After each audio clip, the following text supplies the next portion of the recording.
Maduro को हटाने का और मादुरो को बर्बाद करने का हर सक्षम प्रयास किया था। लेकिन जब से नई बार आए, दोबारा आए, तब से ट्रंप दुनिया से लोहा लेने में बिजी थे। एक एक करके किसी को टारगेट करने का नंबर नहीं आया था। अब धीरे धीरे नंबर आ रहे हैं, जिसमें से 2 दिन पहले शहबाज शरीफ का नंबर आया, अब मादुरो का नंबर आ गया है। तो मादुरो की कहानी यह है कि ट्रंप के पास इन दिनों कुछ ट्रंप कार्ड्स हैं। और ट्रंप कार्ड्स क्या हैं? जैसे कनाडा मैक्सिको को उन्होंने निपटाया ये कह करके कि तुम मेरे यहां ड्रग्स भेजते हो, फेंटेनिल भेजते हो, ऐसे में तुम्हारे ऊपर टैरिफ लगाऊंगा। चाइना को भी यही धमकाया कि तुम मेरे यहां पर ड्रग्स भेजते हो, मैं तुम्हारे यहां टैरिफ लगाऊंगा। लेकिन इनके यहां से क्या दिक्कत थी? तो डायरेक्ट ये तो नहीं कहा गया कि मादुरो मुझे तुम्हारी शक्ल पसंद नहीं है। कहा यह गया कि तुमने अमेरिका में क्रिमिनल्स की एंट्री करवा दी है। होती अमेरिका के अंदर खुद की बाउंड्री से है, लेकिन मादुरो तुम्हारे देश से क्रिमिनल्स मेरे देश में आए हुए हैं। अच्छा, वो क्रिमिनल्स कौन से वाले आए हुए हैं?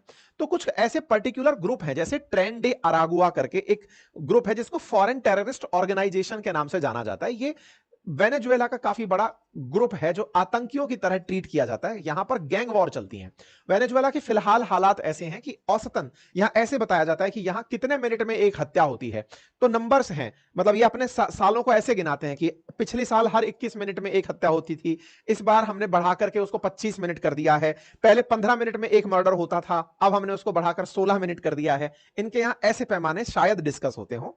इतना ज्यादा यहां पर गैंग वॉर्स चलती हैं। ये पूरा साउथ अमेरिका वाला जो हिस्सा है, central America, south America, drugs के अंदर बहुत ज्यादा लीन है। और जब देश की इकोनॉमिक स्थिति ठीक नहीं होती है तो फिर उनके अंदर अलग तरह की परेशानियां व्याप्त होती हैं। एनीवे, कभी उस पर और चर्चा करेंगे, हालांकि उस पर हमने ऑलरेडी कई सेशंस किए, कभी और लेके आएंगे। फिलहाल के लिए ये कहते हुए कि तुमने हमारे यहां कुछ ऐसे लोग भेज दिए हैं जिन लोगों की वजह से अमेरिका में अशांति है, अमेरिका के अंदर अपराधियों की एंट्री हो गई है, और अमेरिका में घुसे हुए जो अपराधी हैं, उन अपराधियों से निपटने के लिए मुझे तुमको सैंक्शन करना पड़ेगा। और तुम्हारे साथ कोई भी अगर ट्रेड कर रहा होगा तो उसे अमेरिका का गुस्सा देखना पड़ेगा। 2 अप्रैल 2025 के बाद अगर तुमसे किसी ने व्यापार किया तो वह अमेरिका के साथ में टैरिफ वॉर में शामिल हो जाएगा, यानी कि उसको 25% टैक्स एक्स्ट्रा पे करना पड़ेगा। Simple as that. तुम्हारे साथ दोस्ती रखी तो तुम्हारे साथ दोस्ती का नुकसान यह होगा कि उसे अमेरिका से दुश्मनी लेनी होगी, और अमेरिका से दुश्मनी का मतलब है 25% टैरिफ। तो भाई, इंडिया की जो कंपनीज वेनेजुएला से तेल मंगा रही हैं, उन्हें डर इस बात का था कि हमने इनके साथ तेल मंगाना जारी रखा और अमेरिका से 25% का टैरिफ गिफ्ट में मिल गया तो फिर क्या फायदा, क्योंकि अल्टीमेटली अमेरिका सबको चाहिए। ऐसा मानते हुए भारत की कंपनियों को यह चीज मिली कि आपको ये, मतलब, तो उम्मीद है कि आपको ये पॉइंट समझ में आओ। अब थोड़ा सा आपको स्टोरी जानने का अगर मन कर रहा है, हालांकि हम कई बार पहले भी बता चुके हैं, ब्रीफ में मैं फटाक से फिर से आपको वेनेजुएला की कहानियां सुना दे रहा हूं। वैसे ऑलरेडी हमने इस पे खूब लंबे लंबे सेशंस किए हुए हैं, कुछ मिलियंस में सेशंस भी हैं, आप जाकर देख सकते हैं। कहानी कुछ किरदारों से जुड़ी है। किरदार कुछ ऐसे हैं कि यहां पर फिलहाल जो राष्ट्रपति निकोलस मादुरो हैं, ये जबरदस्ती के राष्ट्रपति हैं। जबरदस्ती के राष्ट्रपति मतलब इन्होंने अपने अपोजिशन को खड़ा ही नहीं होने दिया चुनाव में। जैसे अपोजिशन का कोई लीडर बनता है कि हाँ, इसके साथ जनता जाने वाली है, ये उसको उठाकर जेल में डाल देते हैं। अच्छा, इनकी शुरुआत कहां से होती है? तो इनकी शुरुआत होती है हुगो शावेज से। हुगो शावेज वेनेजुएला के एक बहुत प्रसिद्ध राष्ट्रपति हुआ करते थे। ये वो व्यक्ति थे जिनको लोग बहुत पसंद करते थे। पसंद क्यों नहीं करें, अगर आप रोजाना रेवड़ियां बांटें।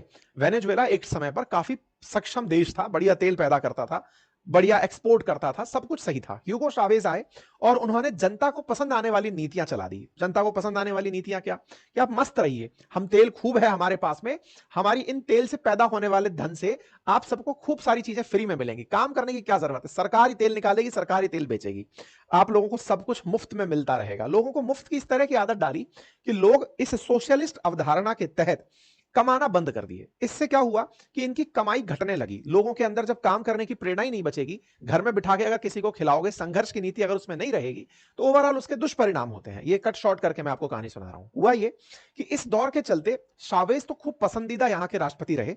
2013 में जब वो जा रहे थे तो अपने उत्तराधिकारी के रूप में मादुरो को दे गए और कहे कि अब ये मेरी नीतियों को आगे बढ़ाएंगे। शावेज से जिस तरह की लोगों की उम्मीदें बंधी थी, वो मादुरो से भी बड़ी रही। मतलब अगर पुरानी सरकार ने 1 सिलेंडर फ्री दिया था तो आप 2 सिलेंडर फ्री नहीं दिए तो आप बड़े कहां से हुए, आपको हम क्यों चुने? तो एक तरह की ये होड़ लग गई कि ज्यादा फ्री क्या कौन दे सकता है। ऐसे में इनके ऊपर कर्ज बढ़ने लगा। दूसरा, खुद के यहां तेल पैदा होता है, लेकिन ये फिर से सबसे ज्यादा डिपेंडेंट है हाइड्रो पावर के ऊपर। इक्वेटर के नजदीक होने से बारिश भी ठीक ठाक होती है, तो हाइड्रो पावर से इनकी बिजली उत्पादन होता है। हालात ऐसे हुए कि 2015 में इनके यहां सूखा पड़ा। सूखा पड़ा तो हाइड्रो पावर का प्रोडक्शन खत्म हुआ। प्रोडक्शन कम हुआ उस साल, तो इन्होंने अपने ऑफिस तक 2 दिन ही रन किए। सोमवार मंगलवार ऑफिस चलेंगे, बाकी दिन ऑफिस बंद रहेंगे, क्योंकि बिजली पैदा नहीं हो रही है। मतलब ये वो देश है जिसकी अनप्लान्ड तरीके से विकसित हुई व्यवस्था ने या अर्थव्यवस्था ने देश को बहुत ज्यादा गरीबी में उड़ेल दिया। इतना गरीबी में उड़ेल दिया कि अपनी कंपनियों से तो ये तेल निकलवा नहीं पाए, और दूसरे देश इनकी सरकारी नीतियों के चलते इनके नजदीक नहीं आए, क्योंकि सरकार ने प्राइवेट कंपनियों का आना पूरी तरह बंद कर दिया कि हमारे पास खूब तेल है, हम बेचेंगे और कमाएंगे, लेकिन निकालने के लिए तो कोई हो। जब आप कर्मचारियों से ये कह दे रहे हो कि घर बैठे पैसा मिलेगा, तो कोई काम क्यों करेगा? कर्मचारियों ने भी काम नहीं किया और देश पूरी तरह से खत्म होने लगा। स्थिति बिगड़ती गई। स्थिति बिगड़ते बिगड़ते महंगाई आसमान छूने लगी। लाख परसेंट के आसपास, 85,000% के आसपास इनकी यहां की जो करेंसी है, बॉलीवर करके जो इनकी करेंसी है, उसके हाल बहुत ज्यादा बिगड़ने लगे। बॉलीवर के हाल ये हो गए कि एक कप कॉफी के लिए 50,000 आपको बॉलीवर देने पड़ रहे हैं। मतलब स्थितियां बिगड़ गई कि एक लोग 1-1 किलो मीट के लिए 3-3 लाख बॉलीवर खर्च कर रहे हैं। कुल मिलाकर के वेनेजुएला ने फिर एक नई करेंसी निकाली, जिसमें अपने करेंसी के ही पीछे के 6 जीरो गायब कर दिए। जैसे मान लो कि 10 लाख है, तो 10 लाख के अंदर से 6 जीरो हटाकर उसे एक नई करेंसी का रूप दे दिया कि आज से हमारा नया बॉलीवर ये हुआ। तो इस तरह से इन्होंने अपनी करेंसी को ही कम करने के लिए कि भाई हमारी स्थिति तो बिगड़ चुकी है, लेकिन आपको बैग में भर के पैसा नहीं लाना है, तो अर्थव्यवस्था बिगड़ती चली गई, क्योंकि नीतियां इस तरह की सोशलिस्ट हो गई थी। ये हमने ऑलरेडी चर्चाएं काफी बार की हैं, लेकिन फिलहाल कट टू दी शॉर्ट, थोड़ा थोड़ा तेजी से आगे निकलते हुए, तो साहब यहां पर 2019 में फिर इलेक्शन। अब आपके दिमाग में एक प्रश्न आएगा। प्रश्न यह आएगा कि साहब अगर ऐसा ही था तो जनता को तो फिर मादुरो पसंद नहीं होने चाहिए थे। बिल्कुल सही कह रहे हो। मादुरो के अपोजिशन में कोई व्यक्ति खड़ा होता जो देश को नई दिशा देता, उसको पसंद करना चाहिए था। बिल्कुल सही कह रहे हो। ऐसा हुआ भी।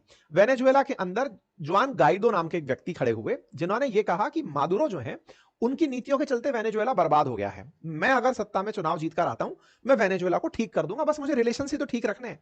इस बीच में अमेरिका को ये सोशलिस्ट नीतियां पसंद नहीं थी। अमेरिका वो देश है जो पैसा खुलेआम बोलता है। इलॉन मस्क जैसे देश देश चला रहे हैं, लोग देश चला रहे हैं, चलते हैं, मतलब उनको इस तरह की फीलिंग है ऑलरेडी। जुआन गाइडो नाम का जो ये व्यक्ति है, ये मादुरो के सामने खड़े हो जाते हैं। ये रहे गाइडो। गाइडो चुनाव में खड़े होते हैं, लेकिन मादुरो चुनाव जीत जाते हैं। जीतते कैसे? चुनाव में गड़बड़ी कर देते हैं।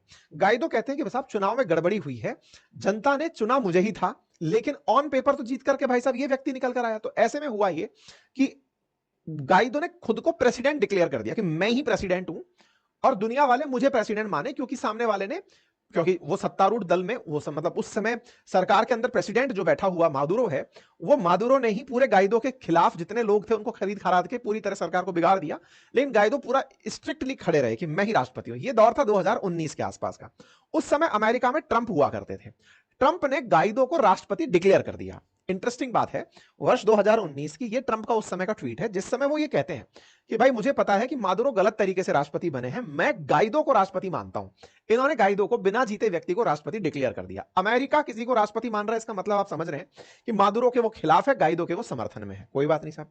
ट्रंप ने वेनेजुएला पर और ज्यादा स्ट्रिक्टनेस रखने के लिए कि मादुरो को तोड़ने के लिए क्या किया जाए ताकि जनता उसके खिलाफ खड़ी हो, अमेरिका ने वेनेजुएला पे खूब सारे सैंक्शंस लाद दिए।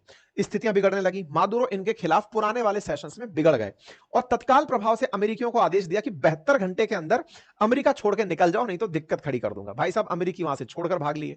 ट्रंप की और इनकी गजब चलनी रही। खैर, इस बीच में वेनेजुएला ने जुआन गाइडो को पूरी तरह से जांच में बिठा करके, किसी तरह की और जांच खोल खाल करके जब्त कर लिया, उनको गायब ही कर दिया एक तरीके से। इस बीच में रशिया कूद पड़ता है। रशिया कहता है कि एक मिनट ट्रंप महोदय, आपको दिक्कत क्या है मादुरो से कि वो हमारी सोशलिस्ट नीतियां अपनाता है, हमारी नीतियां अपनाता है, ऐसे में तुम्हें दिक्कत है तो हम इसके साथ खड़े हैं। रशिया अक्सर ऐसा करता रहा है। अमेरिका अगर एक पक्ष पकड़ लिया तो रशिया आकर खड़ा हो जाएगा। सब रशिया यहां पर आकर वेनेजुएला के समर्थन में खड़ा हो जाता है कि ठीक है, तुम सैंक्शन लगाओ, हम साथ में खड़े हैं। इस बीच में अमेरिका की तरफ से इसके खिलाफ बकायदा रिवार्ड घोषित कर दिया जाता है कि इसको उठाओ, पकड़ना है हमें इसे। इधर की तरफ ट्रंप की सत्ता परिवर्तित हो जाती है और बाइडेन सत्ता में आ जाते हैं। यूएस के द्वारा अपने नीतियों में परिवर्तन कर लिया जाता है। इंटरेस्टिंग बात यह है कि अमेरिका के राष्ट्रपति चेंज होते हैं, नीतियां बदल जाती हैं। जिस ईरान के साथ में कभी ओबामा सही से हुआ करते थे, ट्रंप उसके खिलाफ हो गए। देशों के साथ नीतियां, जैसे सऊदी के साथ बाइडेन के सही नहीं थे, ट्रंप के सही हो गए। कतर के साथ में बाइडेन के सही थे लेकिन ट्रंप के खराब थे। तो इस तरह से नीतियां राष्ट्रपति के साथ बदलती रहती हैं। यहाँ पे डेमोक्रेट्स और रिपब्लिकन्स की नीतियां बदलने से बहुत से देशों को बहुत बड़ी दिक्कत होती है और दुनिया को इसके खिलाफ कभी तो आवाज उठानी पड़ेगी। पर ठीक है साहब, यही सब चल रहा है, सत्ता पैसे की सत्ता होती है। ऐसे में यूएस ने तत्काल प्रभाव से कहा कि गाइडो से हमारा कोई लेना देना नहीं है। गाइदो गए, हटो साइड में हटाओ। बाइडेन ने तत्काल प्रभाव से मादुरो को ही सब कुछ मानना शुरू कर दिया कि यार मादुरो को कहो कि अपना तेल जल्दी निकाले और हमको बेचे। बाइडेन आए और बाइडेन ने मादुरो को फिर से समर्थन दे दिया कि मादुरो, हम तुम्हें मानते हैं, ट्रंप के समय का गाइदो हमारे लिए नहीं है। यूएस ने अपने सैंक्शंस हटाए और मादुरो से जब सैंक्शन हटाई, ये 2022 का टाइम था। इसी बीच में हम पहुंच गए। हमने कहा ओहो, आपने सैंक्शन हटा दिए, अगर इजाजत हो तो हम भी तेल ले लें। तो इंडिया ने तत्काल प्रभाव से अपने लंगर वहां डाल दिए कि सर तेल जब ले ही रहे हो, आप ले रहे हो तो थोड़ा बहुत हमें भी लेने दो। ऐसे में भारत वहां पर तेल लेने पहुंच गया क्योंकि यूएस के सैंक्शन से भारत को भी राहत मिल चुकी थी कि भाई इनसे तेल लेना मना नहीं है। जैसे अमेरिका ने ईरान के ऊपर कहा कि आप इससे तेल नहीं लोगे, तो हम लोग तो इंपोर्टर्स है ना, हम लोग विकसित राष्ट्र नहीं है। अभी हम लोगों को, भारतीयों को, यह बात बहुत अच्छे से समझनी होगी और हमारे अंदर यह भाव पैदा करना होगा। हम कितने भी मोटिवेटेड इंडियंस क्यों ना हो, लेकिन सच्चाई से यह बात जानकारी हो कि अमेरिका का हम पर कितना असर पड़ता है। ईरान से हम बढ़िया तेल खरीदते थे, ट्रंप ने कहा नहीं खरीदोगे, नहीं खरीदेंगे सर। वेनेजुएला से बढ़िया तेल खरीदते थे, नहीं खरीदोगे, नहीं खरीदेंगे सर। तो अमेरिका ने कहा खरीदो, खरीद लेंगे सर। तो हम पहुंच गए खरीदने साहब, 2023 में हम पहुंच गए, लाइए सर हमको तेल दे दीजिए। हमारी तरफ से भारत का इंपोर्ट शुरू हो जाता है। क्यों? क्योंकि बाइडेन ने वेनेजुएला से सैंक्शन हटा दिए हैं। सैंक्शन हटा दिए, 2024 की खबर है, इंडिया ने यहां से तेल खरीदना धमाधम शुरू कर दिया। इंडिया की रिलायंस पहुंच जाती है कि लाओ भाई साहब फटाक से हमें तेल दो। अमेरिका की तरफ से इजाजत मिलती है कि वेनेजुएला से तेल ले लो। 2024 की कटिंग आप ये सब देख रहे हैं। कोई बात नहीं साहब। फिर इस बीच में वेनेजुएला में फिर से इलेक्शन आते हैं, जुलाई 2024 के अंदर। मादुरो के सामने एक और अपोजिशन का आदमी खड़ा होता है। गाइदो गया और उसके स्थान पर एक और व्यक्ति आता है जिसका नाम है गोंजालेस। ये गोंजालेस आते हैं, इनको गाइदो ने देखा कि अच्छा बेटा स्टार बन रहे हो, तुम्हें अभी गायब कराते हैं। भाई साहब इन्होंने आंखों के सामने फिर इनको गायब करा दिया। अब बाइडेन की मजबूरी हो गई कि यार इस आदमी को कैसे स्वीकार करें। ये अपोजिशन में जो खड़ा होता है उसको जेल टिका देता है। गाइदो को गायब ही कर दिया। अब गोंजालेस आए हैं, गोंजालेस को गायब कर दिया कि तुम हटो भाई, अपन को सत्ता में रहना है। मादुरो ने सत्ता नहीं छोड़ी, मादुरो आज भी राष्ट्रपति हैं। तो साहब ऐसे में गोंजालेस गायब। अमेरिका को कुछ तो करना पड़ेगा दुनिया को दिखाने के लिए कि इतने भी बेशरम हम कैसे हो सकते हैं। तो अमेरिका ने फिर मादुरो के ऊपर कहा कि यार तुम ये गलत कर रहे हो भाई, हम तुम्हारे ऊपर वापस से सैंक्शंस लगाएंगे। तुमने पूरी तरह से मतलब मजाक ही कर दिया है, आंखों के सामने धूल झोंकता है, तुमने तो धूल में मुंह मार दिया हमारा। ऐसे में भाई साहब अमेरिका ने फिर से सैंक्शन टिकाए, पर हम लोग इसमें से बीच बचाव का रास्ता निकालते हुए निकलते रहे कि चलो कोई नहीं जी, खेलते रहो। इस बीच में अमेरिका में चुनाव आ जाते हैं, अमेरिका का ध्यान हट जाता है। इंडिया तेल खरीद ही रहा है बढ़िया से। ट्रंप पुरानी यादें लेकर आए थे कि बदला लूंगा मैं, लौट कर वापस जरूर आऊंगा, और लौट कर वापस आऊंगा। ये जनाब नवंबर में वापस आ जाते हैं।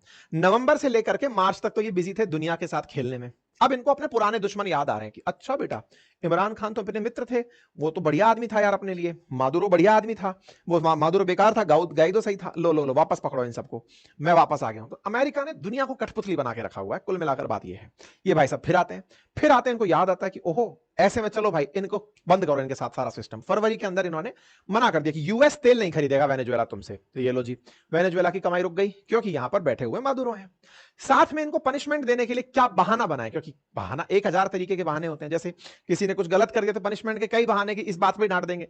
तो ट्रंप ने वही सब किया कि तुम्हारे यहां से बड़े सारे अपराधी मेरे यहां आते हैं, मैं उन्हें वापस तुम्हारे यहां भेज रहा हूं। तो ट्रंप एडमिनिस्ट्रेशन ने बहुत सारे लोगों को उठा करके वेनेजुएला के लिए डिपोर्ट कर दिया। ये रहा वो तस्वीरें जिसमें बड़ी सारी संख्या में पुलिस वाले जाते हैं।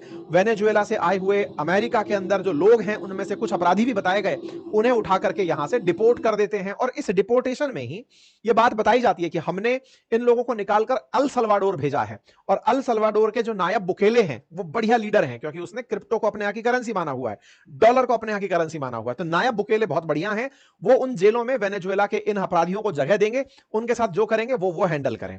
अब ट्रंप ने इसी को आधार मानते हुए, क्योंकि किसी भी बात पे बिरचना है जी, वही है ना, साहब को गुस्सा किसी भी बात पे आ सकता है, तो साहब को गुस्सा आ गया इस बात पे। बहाना बनाया कि तुम्हारे यहां से अपराधी आते हैं, तो ऐसे में तुम्हारे यहां से अपराधी आते हैं तो लो मैं तुम्हारे ऊपर टैरिफ लगाता हूं। तो टैरिफ की घोषणा है 2 अप्रैल से, कहा गया है कि जो भी इससे माल खरीदेगा उसके ऊपर 25% टैरिफ अमेरिका लाद देगा। हम फिर से सर ऐसा ना करें, हम रोक देते हैं। रिलायंस ने तत्काल प्रभाव से अपने कैंपस में, जहां ऑयल प्रोडक्शन दुनिया का सबसे ज्यादा हो रहा है, मतलब रिफाइन हो रहा है, भारत का इंपोर्ट पूरा चलता ही है इस दौर में, हमने बढ़िया तेल मंगाया इस दौरान वेनेजुएला से। जो भी कमाया अब रिलायंस वालों ने कमाया, भारत को जो कमाई मिली होगी वो भारत सरकार को मिली होगी। ऐसे में बड़ा सवाल यह है कि भारत फिर से पीछे हट गया, रिलायंस पीछे हट गया कि ओके आपने कहा हम पीछे हट गए। भारत की तरफ से जो कंपनी तेल परचेज कर रही थी उनके अंदर से रिलायंस थी, आईओसीएल थी और एचपीसीएल थी। ये लोग जो थे वहां से वेनेजुएला से तेल परचेज कर रहे थे। अब ऑप्शंस क्या हैं? ऑप्शंस ये हैं कि अमेरिका जब भी सैंक्शन लगाता है, किसी देश को नुकसान हो रहा होता है उन सेक्शन से, तो वो उसका ऑल्टरनेटिव भी देता है। उसके सैंक्शंस दुनिया पर चल भी इसीलिए पाते हैं क्योंकि वो ऑल्टरनेटिव देता है उसी भाव में कि अगर तुमको नुकसान हो रहा है तो नुकसान नहीं होने दूंगा, अदरवाइज तो देश बगावत कर दे। तो ऐसे में अमेरिका खुद अपने आप को एज ए सब्सटीट्यूट देता है कि तुम मुझसे खरीद लो, वहां से खरीद रहे थे इतने में ही दे दूंगा, ले जाना, या मैं तुम्हारे लिए कोई और देश ओपन कर दूंगा, वहां से सस्ता तेल ले लेना। मैनेज करता है ना सबको, तभी तो भाई साहब नेतागिरी चलती है। तो ऐसे में भारत के लिए ऑप्शन ये है कि ये हो सकता है हमको अब रशिया से तेल खरीदने दे। क्यों? क्योंकि इन दिनों जो नरमी है ना वो रशिया के साथ ट्रंप की चल रही है, कुछ है इंटरनल सेटिंग है इन लोगों की। ऐसे में हमको उम्मीद है कि हम रशिया से तेल लेते रहेंगे वेनेजुएला पर अगर सख्ती बढ़ती है। चीन का क्या होगा? क्योंकि चीन तो सबसे ज्यादा तेल खरीद रहा है। चीन का क्या होगा? तो चीन ने यहां पर एक तगड़ा ट्रंप कार्ड खेला हुआ था। चीन और भी आ गया, उनका जिनपिंग कार्ड है। जिनपिंग कार्ड उन्होंने क्या खेला हुआ था? शी जिनपिंग ने बकायदा वेनेजुएला को कर्जा दिया हुआ था। अब क्या है, दो बातें हैं, जैसे हम लोग तो खरीद के पेमेंट देते हैं, चाइना वालों ने पहले पेमेंट दे रखा है, बाद में पैसा लेते हैं। जैसे ईरान के साथ भी उन्होंने यही कर रखा है, पैसा दे दिया, अब सैंक्शंस लागू नहीं होते अगर आपने पैसे दे दिए। क्यों लागू नहीं होते? सर मेरा पैसा अटका पड़ा है, मैं तो उसके बदले में माल लूंगा, या तो पैसा दो नहीं तो माल दो। अब सामने वाले के पास पैसा है नहीं, तो इन्होंने एडवांस पेमेंट दे रखा है सबको, कर्ज के नाम पर, कर्ज के नाम पर पैसा दे रखा है और बदले में तेल लेता रहता है। तो ईरान से भी बढ़िया तेल ले रहा है और वहां से भी बढ़िया। तो अमेरिका जिनके